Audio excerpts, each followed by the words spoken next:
সব পুতুল কি শুধু খেলার জন্য? কিছু পুতুল আছে যেগুলোর সাথে জড়িয়ে আছে ভয়ঙ্কর গল্প, অভিশাপ আর মৃত্যুর ছায়া। আজ জানবো এমন 3টি পুতুলের গল্প যেগুলো দেখে আপনি রাতে ঘুমাতে পারবেন না।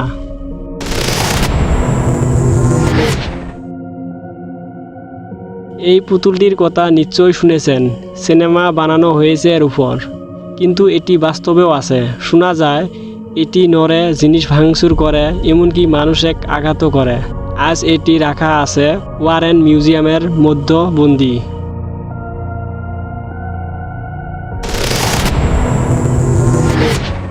রবার্ট দল দেখতে নিরীহ, কিন্তু অনেকের মতে সে অভিশপ্ত। যে তাকে অপমান করে তার জীবনে আসে দুর্ঘটনা। আজও মিউজিয়ামে যাওয়ার সময় দর্শকেরা তাকে সরি বলে তবে ফিরে আসেন।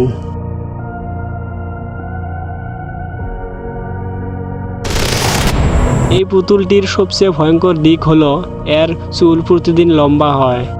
একজন মেয়ের মৃত্যুর পর নাকি তার আত্মা ঢুকেছে পুতুলে। পুতুলটি এখন একটি মন্দিরে রাখা আছে আর নিয়মিত তার চুল কাটা হয়। এই পুতুলগুলো সত্যি অভিশপ্ত নাকি এসব মানুষের ভয় আর কল্পনার সৃষ্টি? আপনি কি মনে করেন? কমেন্টে জানাবেন। আর এমন ভয়ঙ্কর রহস্য পেতে চ্যানেলটা সাবস্ক্রাইব করতে ভুলবেন না। আবার দেখা হবে নতুন রহস্য ভিডিও নিয়ে।